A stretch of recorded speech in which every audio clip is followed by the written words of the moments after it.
Good evening प्यारे बच्चों, आज मैं फिर से आप सभी को इतिहास पढ़ाने के लिए आया हूँ। प्यारे बच्चों, मैंने आप सभी को इतिहास का जो हमारा प्रथम अध्याय है जिसका शीर्षक आपको था ईंट मनके तथा अस्थियाँ, ठीक है, जिसे हम हड़प्पा सभ्यता भी कहते थे, प्रथम अध्याय को मैंने काफ़ी अच्छे तरीके से समझा दिया। हर एक पॉइंट को मैंने काफ़ी अच्छे तरीके से समझाया। लघु प्रश्न उत्तर करा दिया, दीर्घ प्रश्न उत्तर करा दिया और वस्तुनिष्ठ प्रश्न उत्तर भी करा दिया। कुल मिलाकर के कहें तो प्रथम अध्याय काफ़ी अच्छे तरीके से समाप्त कर दिया। इसलिए प्यारे बच्चों, आज हम आप सभी को इतिहास का जो दूसरा अध्याय है, प्यारे बच्चों, आज हम दूसरे अध्याय की शुरुआत करेंगे, ठीक है। तो प्यारे बच्चों, सर्वप्रथम हम दूसरे अध्याय का शीर्षक देंगे, शीर्षक को समझेंगे। यदि इतिहास के जितने भी अध्याय हैं उनके शीर्षक को यदि हम समझ लेते हैं तो यकीनन लगभग आप 30% उनके शीर्षक से ही समझ जाइएगा कि अध्याय क्या सिखाना चाह रहा है, आपको क्या बतलाना चाह रहा है। इसलिए शीर्षक को समझना अति महत्वपूर्ण आपको हो जाता है। तो प्यारे बच्चों, यदि आपने अभी तक अपना कॉपी पेन नहीं खोला है तो कॉपी पेन खोल करके बैठ जाइए और दूसरे अध्याय का शीर्षक जो है अपने कॉपी में लिखिए, ठीक है। जल्दी से फटाफट लिखिए। राजा, किसान और नगर है। चलिए, दूसरा अध्याय, अध्याय नंबर 2, ठीक है। राजा, किसान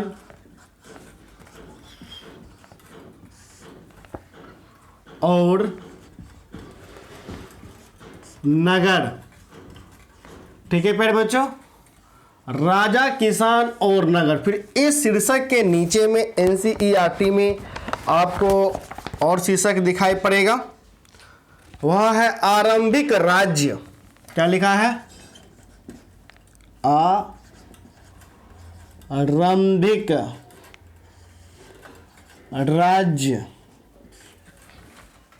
और अर्थव्यवस्थाएं और अर्थव्यवस्थाएं,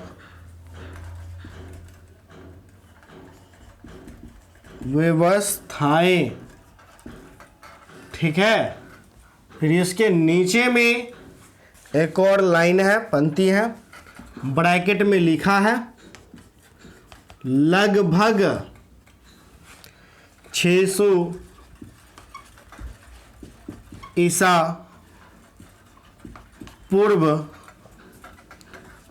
से 600 ईस्वी, ठीक है प्यारे बच्चों। तो इस शीर्षक को अपने कॉपी में सबसे पहले लिखिए। लिख लिए, शीर्षक लिख लिए। अब हमें क्या करना है? हमें अब शीर्षक को समझना है, ठीक है प्यारे बच्चों। दूसरे अध्याय में आपको क्या पढ़ना है? तो एक लाइन में आपका शीर्षक कहा कि दूसरे अध्याय में आपको राजा के बारे में पढ़ना है। किनके बारे में पढ़ना है प्यारे बच्चों? राजा के बारे में पढ़ना है, ठीक है। अब जब राजा के बारे में पढ़ेंगे तो जाहिर सी बात है कि उनके राज्य को तो हम तो देखेंगे ही ना, क्योंकि एक राज्य का राजा होता है, यानी राज्य का राजा होता है। तो राजा के बारे में जानेंगे तो ऑटोमेटिक उनके राज्य के भी बारे में हम लोग जानना प्रारंभ कर देंगे, ठीक है। अब राज्य के बारे में जानेंगे तो राज्य में रहने वाले जनता के बारे में जानेंगे। उन जनता में बहुत सारे किसान होंगे, क्योंकि पहले के समय में क्या था, उद्योग धंधा तो था नहीं, इसलिए ज़्यादा लोग तो किसान ही हुआ करते थे। बेचारे खेती गृहस्थी करते थे, पशु पालते थे, मत्स्य पालन करते थे, लकड़ी काटते थे, इसी प्रकार का क्रियाकलाप उनका हुआ करता था। तो दूसरे अध्याय में हम लोग राजा के बारे में पढ़ेंगे, वहाँ के किसान के बारे में पढ़ेंगे। किनके बारे में? तो प्यारे बच्चों, किसान के बारे में। और राजा का जो राज्य होता है, उस राज्य का जो बड़ा शहर होता है, ठीक है, जिसको नगर भी बोलते हैं। क्योंकि राज्य में जो बड़ा नगर होता है, संभवतः बड़े नगर को ही राजधानी बनाया जाता है। बनाया जाता है कि नहीं बनाया जाता है? जैसे बिहार देख लीजिए, बिहार का बड़ा शहर कौन है? पटना। तो पटना राजधानी हो गया, है कि नहीं? इसी प्रकार देखिएगा तो जितना भी राज्य हैं, सभी राज्यों का संभवतः राजधानी वही होता है जो बड़ा शहर होता है। उसी प्रकार राजा जिस नगर से, ठीक है, जिस नगर से राज्य को चलाता था, उस नगर के भी बारे में हम लोग जानेंगे।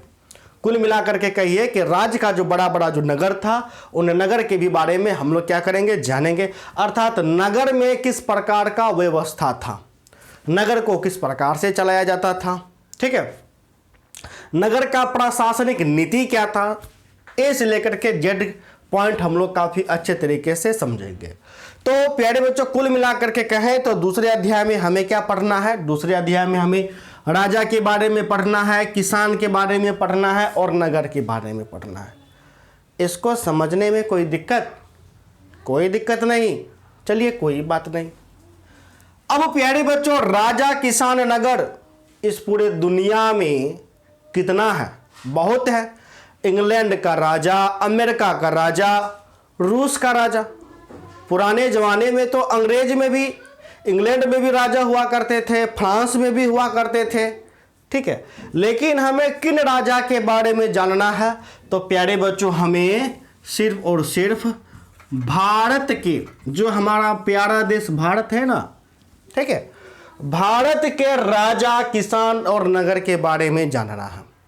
अब हम भारत की बात करेंगे तो भारत में भी तो बहुत राजा हुआ।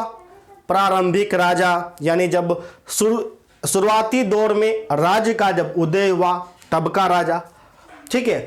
उसके बाद फिर धीरे धीरे और ऊपर उठने लगा। फिर मगध आया, फिर मौर्य आया। तब मौर्य का जैसे राजा कौन? जैसे सम्राट अशोक। फिर उसके बाद गुप्त काल आया, आया कि नहीं आया? फिर उसके बाद मुगल आया। मुगल में हम लोग देखेंगे जैसे अकबर देखेंगे, ठीक है। उसके बाद जहांगीर देखेंगे। तो हमें किन राजा के बारे में पढ़ना है? तो यह कौन स्पष्ट करेगा? यह आपको नीचे वाला लाइन को स्पष्ट करेगा। पहला लाइन, हमें राजा के बारे में जानना है, किसान के बारे में जानना है, नगर के बारे में जानना है। ये तीनों चीज देखिए, क्या एक राज्य में देखने को मिलेंगे कि नहीं मिलेंगे? ये तीनों चीज यानी राज्य, ठीक है, राज्य यानी एक राज्य में राजा होगा कि नहीं होगा? राजा होगा। एक राज्य में किसान और नगर तीनों आपको होगा, ठीक है। तो ये जो राज्य हम लोग देखेंगे प्यारे बच्चों, खास करके हमें आरंभिक राज्य देखेंगे। कौन सा? तो इस अध्याय में हम लोग आरंभिक का मतलब होता है शुरुआती, ठीक है। शुरुआती राज्य के बारे में हम लोग जानेंगे। शुरुआती राज्य किस प्रकार से स्थापित हुआ, किस प्रकार से शक्तिशाली बना, इन्हें हमें खास करके देखना है, ठीक है। और उन शुरुआती राज्यों का हमें अर्थव्यवस्था भी देखना है। क्या देखना है? तो प्यारे बच्चों, अर्थव्यवस्था। अर्थव्यवस्था यानी किस प्रकार से उसका राज्य आपको चलता था। जैसे कृषि प्रणाली हो गया, व्यापार हो गया, पशुपालन हो गया, इन्हीं सभी चीजों को खास करके देखना है। समझ गए? ठीक है। अब आप कहिएगा कि सर आरंभिक राज्य आपको क्या है? प्यारे बच्चों, मैंने आपको प्रथम अध्याय हड़प्पा सभ्यता बताया था कि नहीं बताया था? काफी अच्छे तरीके से मैंने बताया था। लो, हम एक थोड़ा सा चित्र भी पार देते हैं। ये मेरा हो गया प्यारा देश भारत। तो यहां पर प्यारे बच्चों क्या था कि इस क्षेत्र में हड़प्पा सभ्यता का आपको उदय हुआ था, ठीक है। खास करके पाकिस्तान, भारत, और आपको क्या था? सिंधु नदी के तट पर। ये सिंधु नदी मान के चलते हैं, ठीक है। ब्लैक कलर का ये जो लाइन है, सिंधु नदी। तो सिंधु नदी के तट पर हड़प्पा सभ्यता का क्या हुआ था? तब प्यारे बच्चों विकास हुआ था। मैंने आपको फिर अंत में बताया कि हड़प्पा सभ्यता का क्या हो गया था प्यारे बच्चों? पतन, यानी स्वाहा, खत्म। पतन मतलब खत्म। हड़प्पा सभ्यता क्या हो गया? खत्म हो गया। तो हड़प्पा सभ्यता के पतन होने के बाद, यानी खत्म होने के बाद लगभग 1500 वर्ष बाद, कितना? 1500 वर्ष। कुछ लंबा गैप नहीं हो गया बीच में? बहुत ज्यादा लंबा गैप हो गया ना प्यारे बच्चों? बहुत ज्यादा लंबा गैप है ना, हो गया ना? यानी हड़प्पा सभ्यता का जब पतन हो गया, यानी समाप्त हो गया, स्वाहा हो गया, फिर उसके बाद लगभग 1500 वर्ष बाद, कितने हजार वर्ष बाद तो प्यारे बच्चों, 1500 वर्ष बाद भारत के इन क्षेत्रों में, यानी जो सिंधु नदी जो है, इस नदी के तट पर या इनका जो सहायक नदी है, जैसे रावी हो गया, ठीक है, सतलज हो गया, इनका सहायक नदियों के किनारे लोग बसना प्रारंभ कर देते हैं। लोग क्या करते हैं, तब प्यारे बच्चों, बसना प्रारंभ कर देते हैं। और बसते बसते वह क्या करते हैं, एक जनपद का निर्माण करते हैं। फिर जनपद के बाद महाजनपद आता है, ठीक है। तो जनपद का एक, आपको जनपद या आम भाषा में कहिए राज्य, हम आपको आगे बताएंगे जनपद क्या होता है, महाजनपद क्या होता है। बस समझने के लिए, शीर्षक को समझाने के लिए हम आपको बता रहे हैं कि हड़प्पा सभ्यता के पतन के बाद 1500, लगभग 1500 वर्ष के बाद भारत के सिंधु नदी के तट पर या उनके सहायक नदी के तट पर फिर से लोग बसना प्रारंभ करते हैं, ठीक है। और बसने के दरमियान वो धीरे धीरे खुद विकास करते हैं और वह छोटे जगह को एक राज्य में तब्दील कर देते हैं। क्या, तो प्यारे बच्चे, एक राज्य में तब्दील कर देते हैं।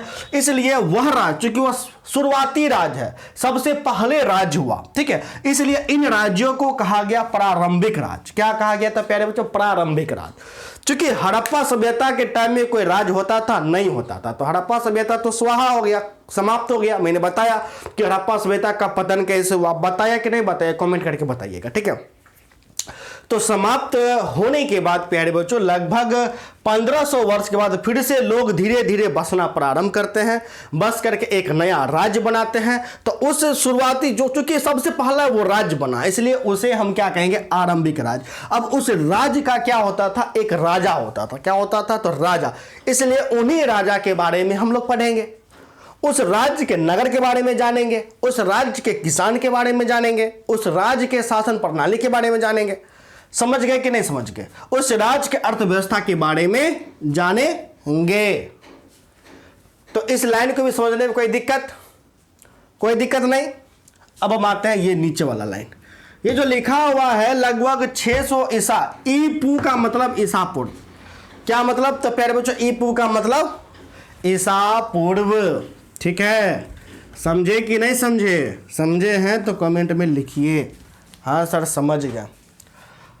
हम लोग जो भी ये जो कहानी जो पढ़ेंगे राजा के बारे में, किसान के बारे में, ये कोई एक समय अवधि में होगा ना कि इसका कहानी कहाँ से कहाँ तक है जी, ठीक है। तो यह समय अवधि है लगभग 600 ईसा पूर्व से लेकर के 600 ईस्वी तक। बहुत बच्चे यही नहीं समझ पाए होंगे कि सर जी यहाँ 600 तो लिखल है और यहाँ ईपू, यहाँ ई यानी ईसा पूर्व, यहाँ ईस्वी लिखा हुआ, हमको समझे में नहीं आ रहा। तो प्यारे बच्चों देखिए, अभी जैसे कि आपका समय चल, हालांकि ये मैं आपको शुरू में ही आपको बताया था कि ईसा पूर्व और ईस्वी के बारे में मैंने शुरू में भी मैंने बताया था। एक मिनट, हाँ, मैंने शुरू में भी काफ़ी अच्छे तरीके से बताया था कि ईसा पूर्व क्या होता है, ईस्वी क्या होता है। खैर कोई बात नहीं, जो बच्चे समझ गए तो उनके लिए काफ़ी अच्छी बात है, जो नहीं समझे हैं फिर से आप लोग जान लीजिए। जैसे देखिए आपका समय चल रहा है, आज हम कहते हैं कौन सा वर्ष है, आप लोग बड़े गर्व से कहते हैं कि 2022 चल रहा है। तो कभी सोचे हैं कि ये 2022 क्या है, ये समय का गिनती कब से प्रारंभ हुआ। हम आपसे पूछेंगे आपका जन्म कब, आप कहिएगा 2003। तो ये 2003 है क्या, ठीक है। ये जो वर्ष कहाँ से गिनती शुरू हुई है, तो प्यारे बच्चों देखिए, आप लोग ईसाई धर्म को तो जानते ही होंगे, जानते हैं कि नहीं जानते, जिसको अंग्रेजी में क्रिश्चियन बोलते हैं। तो ईसाई धर्म के आपको संस्थापक थे ईसा मसीह। कौन थे? तो प्यारे बच्चों ईसा मसीह, ठीक है। ये हो गया ईसा मसीह, देखो स्मार्ट, गजब का स्मार्ट है कि नहीं। ये कौन है? ईसा मसीह, ठीक है। तो इतिहासकारों ने प्यारे बच्चों क्या किया कि ईसा मसीह को आधार मान लिया, ठीक है। ईसा मसीह के जन्म को आधार मान करके उन्होंने कहा कि ईसा मसीह के जन्म के बाद की घटना को हम लोग बोलेंगे ईस्वी। क्या बोलेंगे? ईस्वी। ईसा मसीह के, जैसे कि मैं हूं ईसा मसीह, ठीक है, ईसा मसीह के जन्म के बाद यानी मेरे बाद आपका जन्म हुआ कि नहीं हुआ? मेरे बाद ही आपका जन्म हुआ ना। तो मेरे बाद जो भी घटना घटित होगा उसको हम बोलेंगे ईस्वी। ईसा मसीह से ईस्वी, ठीक है। अब मेरे जन्म के बाद मान के चलिए आपका जन्म कब हुआ? आपका जन्म 2003 वर्ष बाद हुआ। ठीक है, 2003 वर्ष के बाद किसका जन्म? आपका जन्म। इसलिए इसे हम क्या बोलेंगे? 2003 ईस्वी। क्या बोलेंगे? 2003 ईस्वी। और ये मेरा क्या होगा? जब तक समय चल रहा है अनंत की ओर ये चलते जाएगा।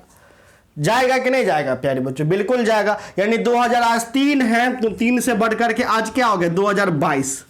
और ये क्या है? तो 22 का आंकड़ा बढ़ते जाएगा, 22 से 24, 24 से 26, 28 होते होते कितना बहुत आगे चल जाएगा।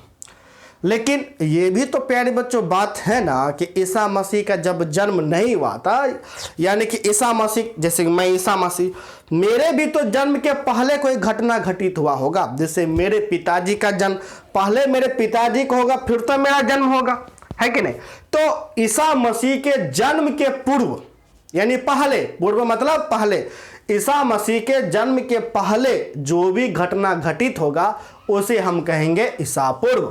ठीक है, अब ईसा मसीह के जन्म के पहले 1 वर्ष पहले, 100 वर्ष पहले, 200 वर्ष पहले, 300 वर्ष पहले, 600 वर्ष पहले, ये सारा का सारा आपको क्या कहलाएगा? तो प्यारे बच्चों ईसा पूर्व कहलाएगा। क्या कहलाएगा? ईसा पूर्व। ठीक है, अब एग्जाम्पल के थ्रू अब मेरे जन्म के 600 वर्ष पहले, तो 600 वर्ष पहले हो तो फिर तो मेरे और आपको बढ़ेगा। जैसे मान के चलिए मेरे जन्म के ठीक है, मेरे जन्म के पहले मेरे पिताजी का जन्म हुआ। ठीक है, एग्जाम्पल के लिए जैसे यहां पर आपको देख लीजिए, अब देखिए, जैसे देखिए यहां पर आपको लिखा हुआ है 600 ईसा पूर्व से 600 ईसा पूर्व से 600 ईस्वी। अब देखिए जो आपका ईसा मसीह, ये आपका 600 यहाँ पर है ईसा पूर्व, तो जन्म के यानी कि मेरे जन्म के 600 वर्ष बाद, यानी ईसा मसीह के 600 वर्ष बाद से लेकर के ये कहानी कहाँ तक आपको पढ़ना है? तो प्यारे बच्चों 600 ईस्वी तक, 600 ईस्वी तक। ठीक है, इसलिए जो आपका प्यारे बच्चों जो दूसरा अध्याय है, दूसरा अध्याय में हम लोग इतिहास किस वर्ष से पढ़ना प्रारंभ करेंगे? तो प्यारे बच्चों 600 ईसा पूर्व से पढ़ना शुरू करेंगे और 600 ईस्वी तक क्या करेंगे? समाप्त करेंगे। अब देखिए ये तो मेरा जियो है, तो 600 वर्ष यानी कि 600 वर्ष इधर और 600 वर्ष इधर, तो 600 जुड़ करके मेरा कितना हो गया टोटल? यानी कि 1200 वर्ष, है कि नहीं? 1200 वर्ष मेरा हो गया। ठीक है, तो कुल मिलाकर के 1200 वर्ष के बीच का कहानी हम क्या करेंगे? तो प्यारे बच्चों पढ़ेंगे। ठीक है, तो 1200 वर्ष काफी ज्यादा मान के चलिए समय अंतराल है कि नहीं? अब आपको प्यारे बच्चों देखिए ये भी कहा जाता है कि इतिहास लेखन, यानी कि जो भी व्यक्तियों ने, यानी मानव ने, प्राचीन मानव ने जो भी कुछ प्यारे बच्चों लिखा, उसके लेखन को हम लोग 600 ईसा पूर्व से पढ़ पाए हैं। कब से? तो 600 ईसा पूर्व से हम आपको पढ़ पाए हैं। ऐसे समझिए, जैसे देखिए ये है हड़प्पावासी। हड़प्पावासी ये लड़का है। हड़प्पा सभ्यता 4600 वर्ष पुराना सभ्यता है। अब ये जो लिखा ऐसे ऐसे करके, तो इसके लेखन को क्या हम पढ़ पाए? इसके लेखन को हम लोग पढ़ नहीं पाए थे। तो आप कहिएगा ना कि सर कितना वर्ष पुराना जो व्यक्ति था जो लिख गया, उनके लेखन को हम लोग पढ़ पाए? तो यह उत्तर है 600 ईसा पूर्व। ठीक है, सॉरी 600 ईसा पूर्व माना जाता है कि 600 ईसा पूर्व, ठीक है, पहले, यानी कि इस समय में जो भी लिखा गया उनके लेखन को आज हम लोग क्या कर पाते हैं? तो प्यारे बच्चों पढ़ पाते हैं, और इनके लेखन के ही आधार पर हम कई इतिहास का रचना कर पाए हैं। ठीक है, यानी कि इतिहास को बना पाए हैं। अब ये जो लाइन है कि 600 ईसा पूर्व से 600 ईस्वी, तो इसी अवधि के बीच का हमको क्या करना है? तो प्यारे बच्चों इतिहास का अध्ययन करना है। क्योंकि ये कुल मिलाकर के कहें तो आपको 1200 वर्ष है। कितना वर्ष है? तो प्यारे बच्चों 1200 वर्ष है कि नहीं है? 1200 वर्ष है। तो इसका इतिहास काफी लंबा हो जाता है, यानी कि बहुत बड़ा हो जाता है। तो ऐसे में इसे इस दूसरे अध्याय में पढ़ा नहीं जा सकता। इसलिए देखिएगा कि 600 ईसा पूर्व से 600 ईस्वी का जो कहानी है वह आपको दूसरे अध्याय में, यानी शुरुआती दौर दूसरे अध्याय में है, फिर तीसरे अध्याय में है, फिर चौथे अध्याय में है। यानी 2 अध्याय से लेकर के 4 अध्याय तक हम लोग सिर्फ 600 ईसा पूर्व से 600 ईस्वी के बीच के इतिहास को पढ़ेंगे। ठीक है, 600 ईसा पूर्व से 600 ईस्वी के बीच के इतिहास के हम लोग पढ़ेंगे। इसलिए अध्याय 2, 3, 4 एक दूसरे से क्या रहेगा, कनेक्ट रहेगा। अध्याय 2, 3, 4 एक दूसरे से कनेक्ट रहेगा। इसी बीच हम लोग बौद्ध धर्म के भी बारे में जानेंगे, ठीक है, जैन धर्म के भी बारे में जानेंगे, महाभारत के बारे में जानेंगे, वर्ग के बारे में जानेंगे। ठीक है, लेकिन सर्वप्रथम हमें किसे पढ़ना है, हमें दूसरे अध्याय में पढ़ना है। तो इसलिए प्यारे बच्चों हम लोग दूसरे अध्याय पर जो ध्यान देंगे, सर्वप्रथम आरंभिक राज्य के बारे में ध्यान देंगे। तो प्यारे बच्चों यहां तक आपको सिर्फ शीर्षक रहा, क्या रहा, तो शीर्षक। तो यहां तक मैंने आपको सिर्फ शीर्षक ही बताया। अब हम क्या करेंगे, तो अब हम पढ़ना प्रारंभ करेंगे। अभी तक हम कुछ नहीं पढ़े हैं इस अध्याय में, दूसरे अध्याय में सिर्फ अभी तक हम आपको क्या बताए हैं, तो शीर्षक ही बताए हैं। ठीक है, तो अब हम पढ़ना प्रारंभ करेंगे। क्या करेंगे, तो प्यारे बच्चों पढ़ना प्रारंभ करेंगे। तो प्यारे बच्चों इस अध्याय को आप सभी को पढ़ाने से पहले मैं आपको बताना चाहूँगा कि यदि आपने अभी तक हमारे पेड कोर्स को ज्वाइन नहीं कर रखा है तो अवश्य रूप से हमारे पेड कोर्स को ज्वाइन कर लीजिए।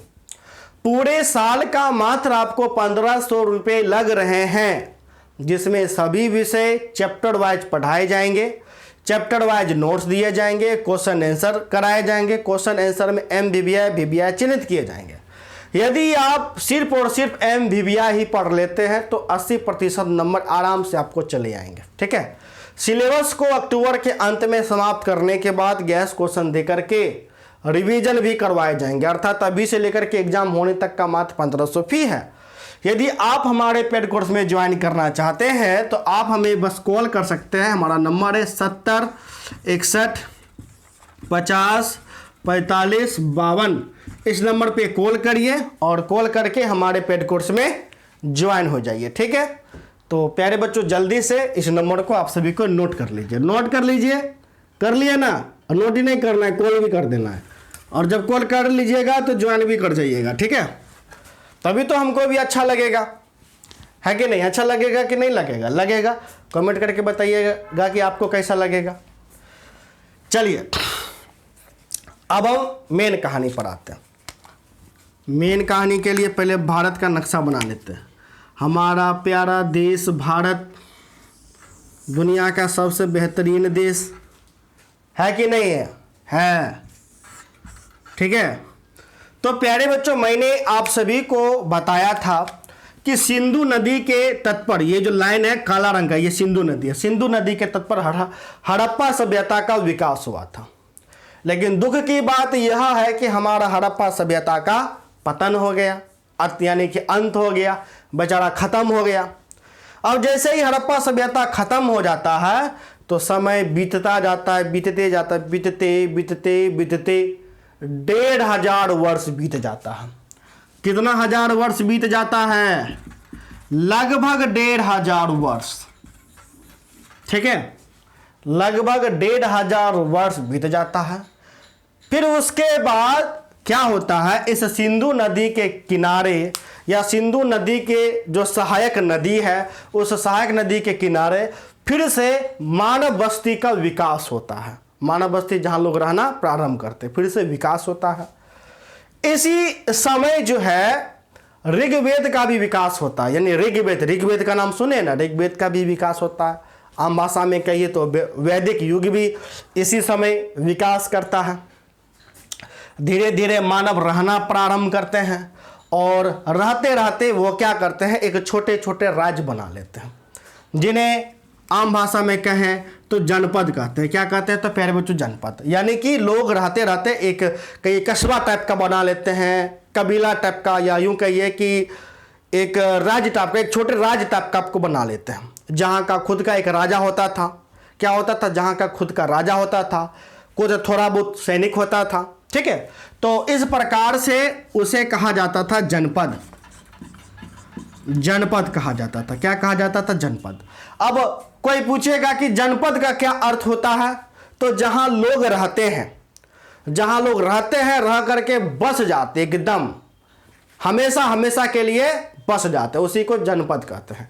यानी जैसे हड़प्पा सभ्यता का अंत हुआ 1500 वर्ष के बाद जो है फिर से इस क्षेत्र में लोग बसना प्रारंभ करते हैं, और जो जहां बस जाते हैं उस क्षेत्र को हम लोग जनपद बोलते हैं। क्या बोलते हैं? जनपद। यानी जनपद मतलब जहां लोग रहते हैं। अब उसका नाम कुछ और कर दो, जैसे मान के चलिए, जैसे एक राज्य, जैसे बिहार राज्य, बिहार राज्य में लोग रहते हैं, ठीक है, तो राज्य हो गया। तो एक तो राज्य हो गया, लेकिन राज्य अलग अलग, जैसे बिहार है, उत्तर प्रदेश है, ठीक है, उस पर हरियाणा है, मध्य प्रदेश है, तो कुल मिलाकर के एक राज्य में क्या होता है? मुख्यमंत्री होता है। उसी प्रकार जो जनपद होता था, जनपद में लोग आपको रहा करते थे, हमेशा के लिए रहा करते थे, ठीक है। तो जनपद तो बहुत था, जनपद की जो संख्या था प्यारे बच्चों, वह आपको बहुत ज्यादा था। इन जनपद में कहा जाता है कि 16 जनपद काफी ज्यादा शक्तिशाली था। यानी 16 जनपद काफी ज्यादा क्या था? तो प्यारे बच्चों एकदम शक्तिशाली था। इतना शक्तिशाली था कि जिसका कोई वर्णन नहीं है। आपको इसी 16 जनपद के बारे में पढ़ना है। क्या करना है? तो इसी 16 जनपद के बारे में पढ़ना है। इस 16 जनपद को कहा जाता है महाजनपद, महाजनपद, ठीक है। यानी जनपद की संख्या तो बहुत थी, 40 से भी अधिक थी, लगभग 40 के लगभग में था जनपद। तो इन 40 में से 16 जनपद काफी ज्यादा शक्तिशाली था, इसलिए इसे हम महाजनपद बोलते हैं। क्या बोलते हैं? तो प्यारे बच्चों महाजनपद बोलते हैं, ठीक है। अब इस महाजनपद में जितना भी 16 का 16 जनपद है, 16 का 16 जनपद के हम नाम लिखाएंगे। आपको याद कर लेना है क्योंकि आपके एग्जाम में यह कई बार प्रश्न आता है, ठीक है। तो इसे मैं मिटा देता हूं। शीर्षक लिख ही लिए होंगे तो शीर्षक को भी मिटा देता हूं। आप लोग समझदार हैं ही। चलिए अब हम देखेंगे क्या,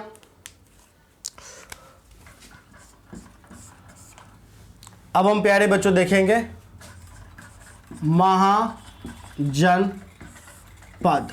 ठीक है, जिनकी संख्या 16, जिनकी संख्या कितनी थी? तो प्यारे बच्चों आपको 16 थी। समझने में कोई दिक्कत? चलिए नहीं। अब महाजनपद से आप क्या समझते हैं? महाजनपद से आप क्या समझते हैं? यह भी प्रश्न का भी ज्यादा पूछता है, ठीक है। जनपद का तो मतलब जान गए, जहां लोग रहते थे, बस जाते थे, उसको जनपद कहते हैं। तो महाजनपद में क्या है कि उत्तर वैदिक काल के पश्चात लोग क्या हुए थे? तो लोग जो है बसना प्रारंभ कर गए, ये प्रारंभ आपको कर दिए। और करने के बाद क्या हुआ था कि धीरे धीरे जनपद का विकास हुआ। तो उन्हीं जनपद में से जो 16 जो जनपद था, 16 जनपद काफी शक्तिशाली आपको जनपद था। इस महाजनपद का, इसलिए इन 16 महाजनपद को, इसलिए इस 16 जनपद को महाजनपद आपको कहा जाता है। यानी 16 महाजनपद, यानी महा है मतलब शक्तिशाली है, ठीक है। इन 16 जनपद में क्या होता था? राजा होता था। क्या होता था? तो प्यारे बच्चों यानी महाजनपद को कौन चलाता था? तो राजा चलाता था। लेकिन कहीं कहीं क्या था, तो जैसे एक दो ऐसा महाजनपद था जहां राजा नहीं होता था, बल्कि क्या था? तो लोकतांत्रिक व्यवस्था था, ठीक है, यानी गणतंत्र था वो लोग, ठीक है ना। वो हम आगे बात करेंगे कौन आपको गणतंत्र था, ठीक है। पहला महाजनपद का क्या होता था? तो एक राजा होता था। दूसरा महाजनपद का राजा जहां बसता था वह अपना राजधानी बनाता था। क्या बनाता था? राजधानी। तीसरा वो क्या करता था? तो राजधानी को किलाबंद करता था। क्या करता था? किलाबंद, यानी किला से घेर देता था, जिससे कोई भी दुश्मन क्या कर सके, उस पर आक्रमण नहीं कर सके। तीसरा क्या होता था? तो प्यारे बच्चों यह अपना सेना रखता था। क्या रखता था? सेना, सुरक्षा के लिए, ठीक है। तो इतना आपको खासियत बात होता था महाजनपद का, ठीक है। अब आपके एग्जाम में कई बार प्रश्न पूछे जाते हैं कि किन्हीं 4 महाजनपद के नाम लिखे या किन्हीं 8 महाजनपद के नाम लिखे। ऐसा आपके एग्जाम में कई बार प्रश्न पूछा जाता है, इसलिए मैं आपको 16 का 16 महाजनपद का नाम मैं लिख देता हूं। ठीक है, आप लोग काफी अच्छे तरीके से इसको याद कर लीजिएगा। अब देखिए, इन महाजनपद में जो सबसे ज्यादा शक्तिशाली था वह आपका था मगध। कौन था? तो प्यारे बच्चों, मगध। अब मगध कैसे शक्तिशाली बना ये भी मैं आपको आगे बताऊंगा, लेकिन आप सर्वप्रथम 16 महाजनपद का नाम अपने कॉपी में लिख लीजिए। ठीक है, चलिए 16 महाजनपद का नाम मैं आपको लिख देता हूं।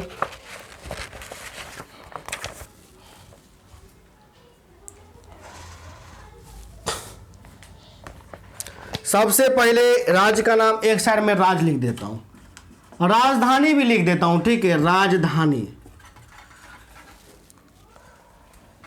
राजधानी याद, राजधानी नहीं भी याद करिएगा तो कोई दिक्कत नहीं, राज्य का नाम खाली याद कर लीजिएगा। सबसे पहले था काशी। काशी के बारे में कुछ नहीं पढ़ना है, बस जान लीजिए। काशी का राजधानी वाराणसी, वाराणसी। ठीक है, अरे आज का वर्तमान नाम वाराणसी है, पहले इसका नाम था बनारस, बनारस। अब बनारस से पहले इसका खुदे नाम काशी था, राजधानी। ठीक है, राजधानी उतना नहीं पूछता, इसलिए मैं राजधानी को मैं छोड़ देता हूं, जो इंपॉर्टेंट है उसी का मैं आपको लिख देता हूं, बाकी का छोड़ देता हूं। कौशल, कौशल। तीसरा अंग, अंग प्रदेश। चौथा मगध, मगध। मगध का राजधानी मैं आपको लिख देता हूं। ठीक है, मगध का सबसे पहले राजधानी बना था राजगीर, राजगीर। फिर राजगीर के बाद क्या हुआ? गिरी। फिर राजगीर के बाद फिर पाटलिपुत्र यानी पटना, पाटलिपुत्र पटना बाद में बना था। पहले राजगिरी बना था, उसके बाद पटना यानी पाटलिपुत्र बना था। ठीक है, इसके जब मगध पर आएंगे तो काफी अच्छे से ये सभी को बता देंगे। ठीक है ना। चलिए 16, ये छठा में है वत्स, 7 में है चेदी, चेदी। जगह पूरेगा नहीं इसलिए राजधानी में मिटा ही देता हूं। आप लोग कॉपी में काफी अच्छे तरीके से लिख लीजिएगा। ठीक है, राजधानी नहीं भी लिखेगा कोई दिक्कत वाली बात नहीं है। 8 में लिखेगा कुरु,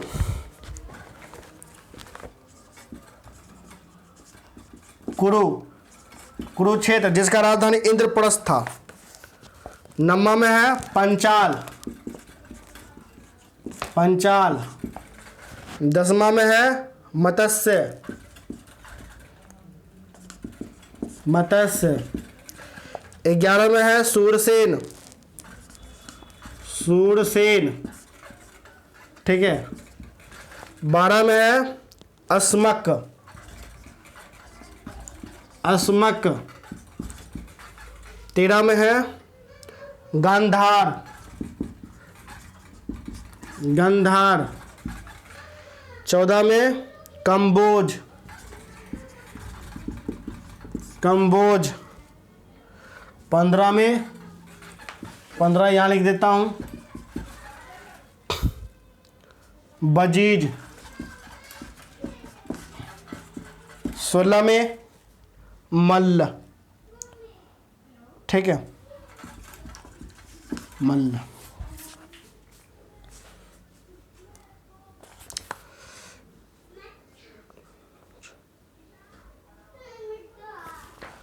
देखिए प्यारे बच्चों, ये आपका क्या था? तो 16 के 16 महाजनपद थे। ठीक है, बहुत ग्रंथों में 16 के जगह कुछ और संख्या है, लेकिन ज़्यादातर 16 ही है। आपके एनसीईआरटी में भी 16 ही बताया गया है। ठीक है, इसलिए 16 आपको महाजनपद का नाम याद करके चलना है। इन महाजनपद में जो प्रशासनिक व्यवस्था था वो 2 प्रकार का था। एक था राजतंत्र। राजतंत्र, राजतंत्र का मतलब जहां राजा होता है, राजा सर्वोपरि होता है, राजा ही देवता होता है, जो राजा कहेगा वही होगा। ठीक है, तो इन महाजनपद में प्यारे बच्चों आपको क्या होता था, तो दो प्रकार का शासन व्यवस्था था। एक हो गया राजतंत्र और दूसरा था प्रजातंत्र। प्रजातंत्र यद के गणतंत्र, गणतंत्र, ठीक है, गणतंत्र, ठीक है। तो देखिए गणतंत्र आपको दो था, एक वजीज था, एक मल्ल था। वजीज जिसका राजधानी वैशाली, वैशाली का नाम सुने कि नहीं सुने, कौन कौन वैशाली से है, ठीक है, वैशाली से कौन कौन है कमेंट में लिखिएगा, ठीक है। तो वजीज और मल्ल जो था ये प्यारे बच्चों आपको गणतंत्र था। क्या था, गणतंत्र, अर्थात यहां राजा नहीं होता था, इस दोनों में राजा नहीं होता था, ठीक है। राजा कहाँ कहाँ होता था, काशी में, कौशल में, अंग में, मगध में, मत्स्य में, चेदी में, कुरु में, पंचाल में, मत्स्य में, सूरसेन में, ठीक है, असमक, गंधार, कंबोज, इनमें आपको राजा हुआ करता था। हमें इस पूरे अध्याय में किसको सबसे ज्यादा पढ़ना है, आंख मूंद करके मगध, खाली मगधे मगध पढ़ेंगे। क्या पढ़ेंगे, खाली मगधे मगध। चूंकि इन 16 महाजनपद में सबसे ज्यादा शक्तिशाली मगध था। मगध जो आज का बिहार है, आधुनिक बिहार। सोचिए पहले बिहार कहां था, एकदम शक्तिशाली। इन 16 महाजनपद में से हमारा बिहार, मगध मतलब हमारा बिहार, अपन बिहार कितना शक्तिशाली था, बहुत ज्यादा। आज देखो बिहार का क्या हाल हो गया, ठीक है। तो मगध सबसे ज्यादा शक्तिशाली था इन 16 में से, इसलिए खाली हम लोग मगधे के बारे में पढ़ेंगे। मगध का उदय, मगध का उत्थान, मगध का पतन। क्या पढ़ेंगे, मगध का उदय पढ़ेंगे, मगध का उत्थान यानी शक्तिशाली कैसे बना, 16 महाजनपद में से आखिर मगध ही इतना शक्तिशाली कैसे बना, इसको पढ़ेंगे। फिर मगध का पतन कैसे हुआ, अंत कैसे हुआ, इसको जानेंगे। फिर अंत होने के बाद कौन सा साम्राज्य आया, तो मौर्य साम्राज्य आया। मौर्य साम्राज्य का स्थापना कैसे हुआ, कौन किया, चाणक्य और चंद्रगुप्त ने कैसे मिलकर के किया। फिर मौर्य साम्राज्य का पतन कैसे हुआ, इनको पढ़ेंगे, ठीक है। तो सबसे ज्यादा मगध पढ़ेंगे। फिर हल्का फल्का आपको गंधार के बारे में पढ़ना है, वजीज के बारे में पढ़ना है, बाकी उतना कोई इंपॉर्टेंट आपको नहीं है। बस आप याद कर लीजिएगा, मगध हो गया, गंधार हो गया, वजीज हो गया और कुछ, इन सभी का नाम आप लोग याद कर लीजिएगा, ठीक है। तो प्यारे बच्चों आज के लिए मैं आपको इतना ही रहने के लिए देता हूं। नेक्स्ट क्लास में मैं मगध को काफ़ी अच्छे तरीके से आप सभी को समझाऊंगा। तो मिलते हैं नेक्स्ट क्लास में, तब तक के लिए धन्यवाद, बाय, जय हिंद।